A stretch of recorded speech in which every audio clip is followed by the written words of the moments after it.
What is the difference between an ISSO and an information assurance specialist? Here's jobs for ISSOs. The requirements: responsible for maintaining and enforcing the information security policy, standards, and guidelines. Reviews and updates system security plans as needed. Evaluates proposed changes to the system and ensures changes do not impact the security posture of the system. They do plan of action and milestones, cyber defense toolkits. They do CNA packages, certification and accreditation. I laugh because that's an old term. System security plans. They do assessment reports. Let's look at information assurance specialists. Establishing complex operational software configuration controls and system interfaces for computer systems assigned. Maintain file servers, firewall, network. This is way more hands-on. I'm not seeing nothing about plan of action and milestones. Perform help desk and troubleshooting activities. Perform hardware. Let's look for an information assurance specialist, like specifically. Let's see. Establish complex operational software. This is the same thing. I'm reading through this and it looks like the same job.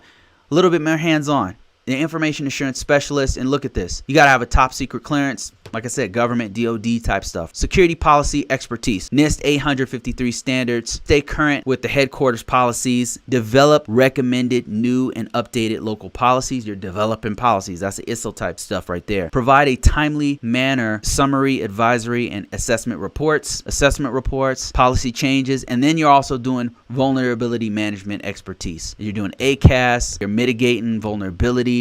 It seems like it's a little bit more technical. And information assurance, in layman's terms, my understanding of it, haven't done it for a long time, how they refer to it, is somebody who's not just doing like the technical aspects, but they're looking at the security posture of the organization's systems. They're doing it a whole spectrum of information security, not just firewalls. You know, some information assurance is a little broader because it's looking at information security as a whole. How does the organization protect this data from the time it's created to the time we delete it? When it's being processed, when it's being stored, when people are printing it out, a larger spectrum of how it impacts the organization as a whole. The differences between those two in a nutshell, it depends on the organization how they define the role. There's a lot of overlap between the two. There's a lot of similarities because they both do like things like looking at policies and procedures and guidance. I'd say the biggest difference is information assurance specialists oftentimes would also helping implement the controls. They'd be a little bit more hands-on than an ISSO might be.